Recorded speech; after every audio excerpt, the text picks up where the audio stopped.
What's behind the wave of populism that's seen Donald Trump elected, Britain exit the European Union, and a host of upstart parties gaining strength across Europe and beyond? Hello, I'm Anand Naidu, and this is The Heat.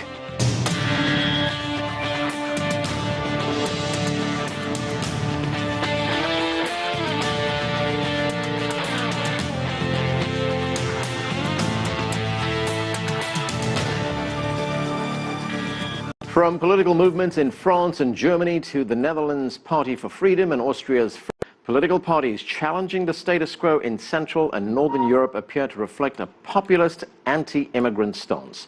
The voters of these so-called populist parties bear a striking similarity to many of Donald Trump's supporters, whose surprising election to the White House sent shockwaves around the world.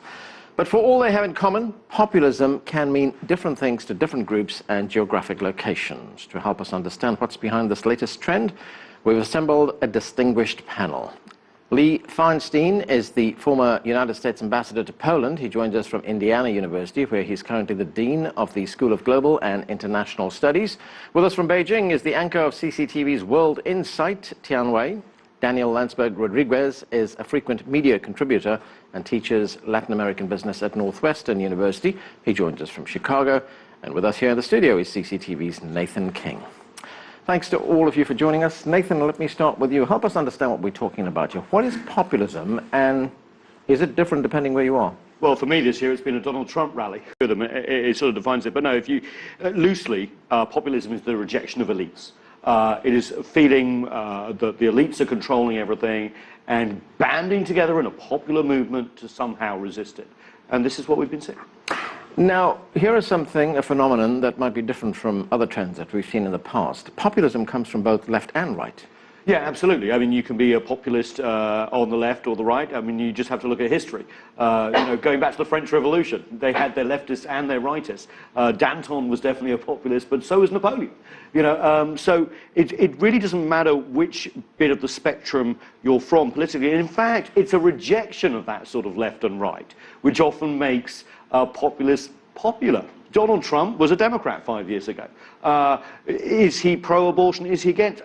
All these sort of political definitions fall by the wayside when you have people like this. Ambassador, if we look at Brexit, that's the British withdrawal from the European Union, would you define that as populism? And how does it differ, say, from Marine Le Pen's National Front in France? Well, I think that in Brexit, what was experienced was a feeling by a majority of the British population that somehow the benefits of being part of the European Union, the benefits of globalization, were not being equally shared across the population.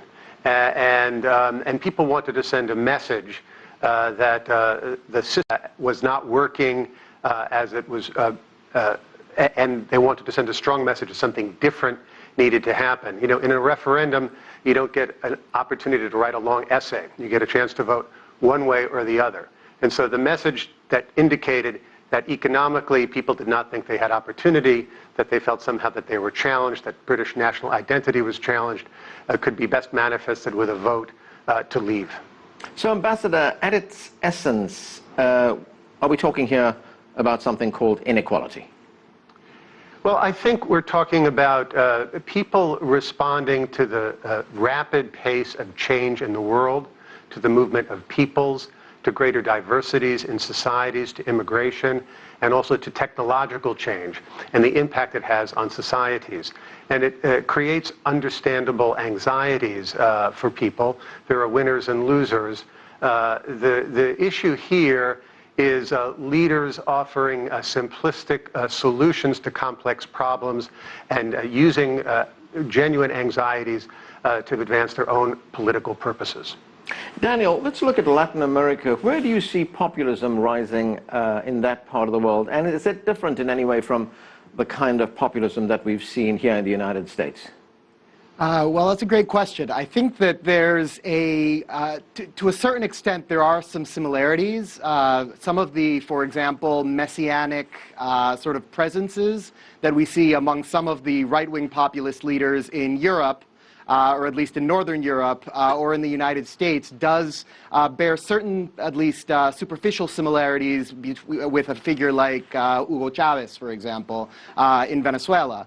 Where I think it differs is that, if I might add to the first comment that was made about populism being a push against elites, I think that that is true for the most part, but an important part of that is that it's also a push against institutions, that place the leader, the beloved leader of a movement in contrast to the existing institutions, and that uses the popularity of that leader to either co-opt or sideline those institutions. And I think that that's sort of the story of Latin America. The French Revolution with Danton was mentioned previously, where you had populism on the left and the right. During that period, France had, I believe, 10 constitutions in a period of a dozen years. That's been Latin America's experience. In Venezuela, a constitution, on average, has lasted about as long as a laptop. It's had 26 constitutions in 200 years. Bolivia's had 18. Ecuador has had 19. So there are there's a wave of overcorrections between populist left and usually more of a status quo right that tends to rise and fall with commodity cycles. Populists get elected during low points in the cycle, usually, as we saw during the so-called pink tide wave 10 years ago. And then they often get overthrown or elected out of office, depending on how long they have left in their terms when commodities collapse and the economy fails. So there's definitely an economic story to be told here. But there are some fundamental differences as well. Okay, let's bring in Tianwei from Beijing. And Tianwei, Asia has its own brand of populism. Its flag bearer right now, of course, is the Philippines President Rodrigo Duterte. He was once described as an outsider. He didn't have much of a foothold in mainstream politics in the Philippines, but he's there now. He's the leader. He's seen as a strongman populist. Is that a fair description? Well, I think we have to be very careful, and if I could be frank here, by using the phrase, the rise of populism. Of course, at times when you see changes, there are certain phrases that are always more popular than the others. At the time, it was globalization, and now it becomes the rise of populism. I think we have to be very careful with this. Also reflected with the U.S. presidential election. If you and I could go back a little bit, look at this election, because that's where this phrase has been used most of the time, and to look at whether it is a rise of populism that is really representing so-called democracy of the majority. By the way, you know this better than I do, that the turnout of this election is not necessarily high. Therefore, you can't say majority of Americans voted. Secondly, you also have the popular votes going to one candidate while the electoral vote going to the other.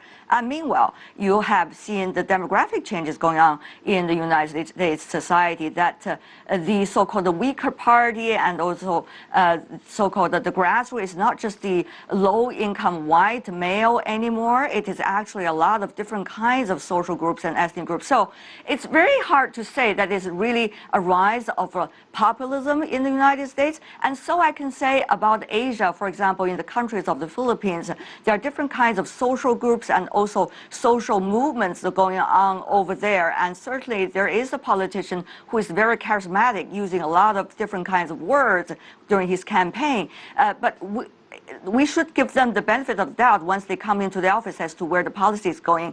And so do many media are arguing about Mr. Donald Trump, the president-elect in the United States. So I guess it's your business back in the U.S. as to what the choice should be, but we have to be very careful with the use of the rise of populism and whose interest is it really represent. All right, you make a great point. We shouldn't forget that more people in the United States voted against the populist. Hillary Clinton actually is winning the popular vote in the United States. Nathan, when we look at the rise of Duterte in the Philippines, Trump here in the United States, Narendra Modi in India, Viktor Orban in Hungary, the Brexit phenomenon, do you see any parallels?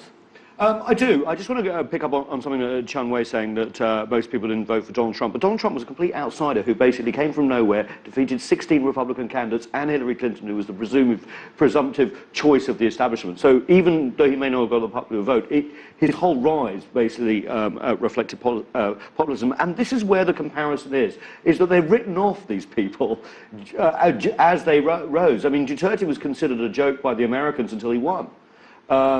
The same with the National Front in France. Marine Le Pen and, of course, were written off, except when they keep on actually putting dents in the political system. And they tend to have a couple of things in common. They tend to actually try and hark back to something rather than forward. Make America great again. Jean-Marie Le Pen, of course, World War II parachute hero. A more comfortable time under the Marcoses, in the Philippines. But they also look to the future and say, we can't take this anymore. We're mad as hell, and we can't take this anymore. And I think the point about challenge is very important. And let's face it, to some extent, in every political system, governing is based on consent. Right. And I think there's a feeling that by many people, it's not just economic dislocation, that they are not consulted about changes in this. Ambassador, where do we see populist trends in Europe? I mean, to what extent is it driven by rich countries like Germany, perhaps bullying smaller, poorer countries like Greece? We saw that happen not so long ago. Does it undermine democracy? Because if we look at a party like Syriza in Greece, here was a party that had to basically roll back most of their election platform because it was not acceptable to a powerful country like Germany in the European Union. Right. I mean, in the European Union, you have the issue of individual member states wanting to have greater control over their own economic destinies and as well as their own cultural futures. And they, in some cases, say that they oppose what they sometimes describe as diktats coming from Brussels. I think the unifying trend here is those who are favoring the idea of openness, diversity, open free economies, free expression as something that is good for their societies and their futures and their own economic opportunity, and those who believe that the solution to the problems and anxieties that they feel is closing borders, taking national solutions rather than trying to engage the rest of the world and address problems together. So in a way, I think the way populism is being manifested in Europe and elsewhere is really now a battle between those who favor openness and those who look to solutions in the direction of closing societies and building walls. Well, let me get Daniel's view on that. Daniel, globalization, the removal of barriers, has to an extent been blamed for the rise of populism. Do you believe that to be the case? Well, that's a great question, and it has parallels to what we saw with the rise of right-wing populist movement in the 1920s and 1930s in Europe, which was also an age in which a prolonged recession led to a rise in trade barriers and a period of globalization with a lot of free movement of both capital and manpower was tampered down in response. So I think that is part of the story. And beyond that, the fall of borders and the rise of certain technologies, for example, Facebook, Twitter, which allow for a type of echo chamber ideologically, but which also tend to, barring linguistic differences, create more accessibility from one country to another. So you have more contagion in a sense. And that's something that we saw when Venezuela, for example, rewrote its constitution during the rising pink tide in 2000. You had 4 or 5 other Latin American countries rewrite their constitution within the next 8 years, completely. And that's something in which your frame of reference tends to both, as a reader, tends to both find ready ways to reinforce itself through media, but at the same time tends to cross borders. And I think that's something that makes the contagion spread a little bit more, and it is worrying, because there's very few examples in which you find a post-populist country, a country that's gone through a prolonged populist period and then returns to, let's call it institutional normalcy, and is better off than when it started. Okay, we're going to have to take a break right now. More of our conversation when we return. Stay with us. You're watching The Heat.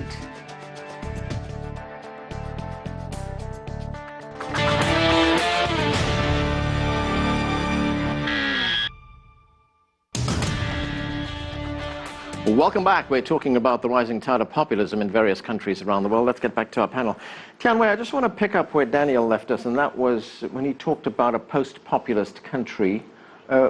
He's right. We have not seen that. We have not seen a post-populist country return to some kind of normalcy. Let's take Thailand, for example, the former Prime Minister, Thaksin Shinawatra, adopted, I guess, what could be described as populist policies, introducing a low-cost healthcare program for the country, as well as subsidies for farmers. Yet, he was opposed by vested interests in the country. Would you say that those policies were successful? Because, as we know, Shinawatra is no longer there. Well, different countries have different circumstances when one policy or another was being churned out. I wouldn't comment specifically about exactly whether that is populist policy by Mr. Shinawatra. However, may I say this, that is the populist policies, or shall I say the rise of populism, we can still use that phrase, is a result of the blame game and the incapability of politicians to be able to look for a solution. Therefore, they would like to prefer to have a shortcut to seek political office and to satisfy what they believe as their constituencies. And of course, as a result of this kind of phenomenon, usually the populist policies are not necessarily the best policies for the country, particularly for the long term. Having said, there is a difference between a political scandal and also a populist policies. For example, at this moment in South Korea, one could also argue maybe there's a rise of populism against the establishment. However, one could also take a close look at it. That is one closely linked to a political scandal of the president right now in the Blue House. So the demands on the street by tens of thousands and the people is rather rise of populism or their correct demand for the leadership to be responsible for what they have been doing. Well, Nathan, what do you think? I mean, the question posed there by Tian Wei, what is the point of populism? Is it to correct what many people see as a grave injustice perpetrated by the implementation of neoliberal policies? I think in history there's always an action and a reaction, and I think we are at a stage at the moment where the post-Cold War and post-World War II architectures are not without their critics. They're showing signs of not being as dynamic as they once were. Look at the European Union, look at the IMF, look at the UN. There's people pulling out of the International Criminal Court. There seems to be a reaction against this sort of institutions. So there is that, but I also think it's a question of identity too. And we've had a Pax Americana for a long time. Europe also in control, and there is identity politics. National identity. So, at what point does populism morph into nationalism? I think the two are very linked. I mean, there is no accident that Donald Trump's key slogan was "Make America Great Again." His foreign policy is going to be America first. Brexit saw more flag-waving Union Jacks than I ever saw when I was growing up in the United Kingdom. They are linked. And I think it goes back to identity. And we haven't really talked about race a lot. It's a difficult subject here in the US and across, but there is a questioning by large segments of the white community across the developed world of where they're in the pecking order. White men used to go to the office and earn enough money to provide for their whole family and were never questioned, and suddenly we're in a very different society indeed. In fact, it's not just economic angst in terms of white people, because if you break down who supported Donald Trump, for example, the average household income of a Donald Trump supporter, according to Pew Research, was $72,000, way higher than a Hillary Clinton supporter, and 44% of them have college degrees. Right. Ambassador, the US President Obama, he talked about the rise of populism while he was in Greece. He's still in Europe right now. Let's listen to part of what he said. People are less certain of their national identities or their place in the world. It starts looking different and disorienting. And there is no doubt that that has produced populist movements, both from the left and the right, in many countries in Europe. Has the President got it right there, Ambassador? Well, I think so. I think the interesting thing is that this concern about national identity is expressed in places where there is immigration and places where there isn't immigration. And so in some cases it's a theoretical concern about a threat to national identity. So in parts of in Europe, where there's the most anti-immigration sentiment, effectively no immigration whatsoever, that they're homogenous societies. So it is a global phenomenon, and it's fueled by fear and anxiety. I think principally economic anxiety and technological change, but sometimes confused with the idea that national identities within states are under threat. Daniel, you talked earlier on at the beginning of the program about institutions. To what extent is the rise of populist leaders, Cordillo as they called in Latin America, driven by weak institutions? Well, I think that there's definitely a cyclical nature. Most of the countries that are most prone, or many of the countries that are most prone to populist movements, are also the countries that tend to have very young constitutions in which the institutions themselves have not yet begun to be able to assert themselves, and they end up being very weak. And I think that that's something that we're definitely seeing. At the same time, this conversation, attaching on to one of the statements that was made just now, I believe, by the ambassador, that we have, that there's certain types of identity politics that do come into play. And I think much more so than nationalism, because you do have certain populist movements which are actually global. For example, in Venezuela, back to it, but in some senses it's the one I know best because I have roots there. What we saw was a leader that promised not to bring Venezuela back to a golden age because there had never been a golden age. What he promised was to make Venezuela the spear point of a revolution that was going to sweep through Latin America. So sometimes you do have populism that's not necessarily exceptionalistic nationalistically, but is more regionally focused. All right, Tianwei, you want to say something? I think the problem may not necessarily be 100% the rise of populism, but rather how politicians are taking advantage of some of the concerns people have and some of the social movements going on right now. For example, in the presidential election this time inside your country, in the United States, there seems to be a disbelief of the so-called political correctness. But one can also argue there is a fundamental lines of values and also beliefs by a country and by a people.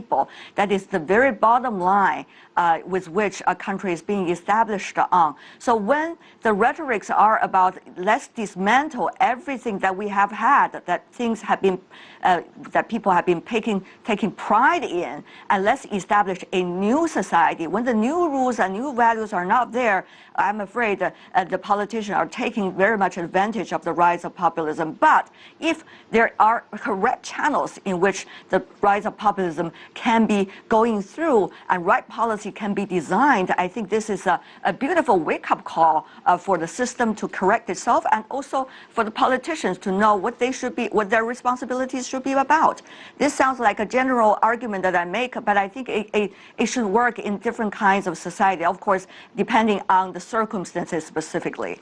Right. Ambassador, I want to get back to Europe for a moment. Germany has an election coming up. There is deep resentment in Germany against the status quo, driven, according to the Washington Post, by terrorist attacks, by Islamic radicals, and there's been a record wave of Middle Eastern migrants as well. The Post, in its article, says that this is testing the national will in Germany. Do you see major changes coming up in Germany? Well, I think that Germany has responded with terrific leadership in dealing with the most serious refugee crisis since World War II, and in welcoming the large number of immigrants principally from the Middle East and principally from Syria that it had. And Chancellor Merkel has really stood up and taken a leadership role, not only in the EU but globally on this issue. But of course, you know, as one of the colleagues on the panel said, you know, every action has a reaction, and there is while in Germany, I think there is still very broad support for what Chancellor Merkel has done.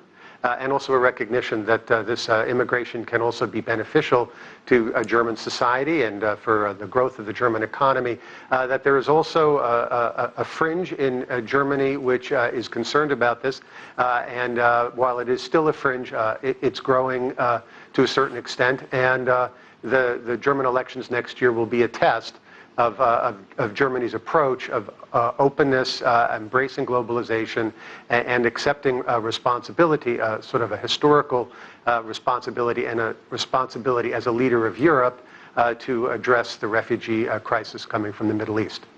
Nathan, one final thought. When we look at something like populism, is this a phenomenon that is cyclical? And to put it another way, is the pendulum swinging the other way right now? Are we going to see a return to, say, what was there in the 60s, the social welfare state? You're asking me in a year where Donald Trump's been elected US president to make predictions? Look, yes, you can see cyclical things in history. I mean, obviously Daniel talked about the 1920s, the rise of populist parties then, severe recession, legacy from the First World War. What we haven't had here is actually, what's really interesting is we've seen rising incomes. For a long period, they've started to stagnate. But if you look at the middle class in Europe, if you look at the middle class in America, they've never had it so good. Everyone's, got enough to eat. We saw incomes rise for the middle class here and working class by the best we've seen in 20 years. So it's very interesting that even though we had this big economic crisis in 2008, the institutions held. In a lot of ways turn things around, yet we're still seeing this populism. Is it because no one's got any new ideas going forward? Is it because people just get bored? There is a lot of analysis about how Western society is too boring, and people want something to excite them. But what we are seeing, I think, is a rejection of people like Hillary Clinton, who have spent years becoming experts in their field, who have spent years developing the language of political triangulation where you can appear to satisfy several competing groups all at the same time. A rejection of the art of politics as we've known it in the last 20 or 30 years. Now, where that leads, I don't know. That's where we have to leave it. That's it for this edition of The Heat. I'm Arnold Naidu in Washington, D.C. Thanks for being with us.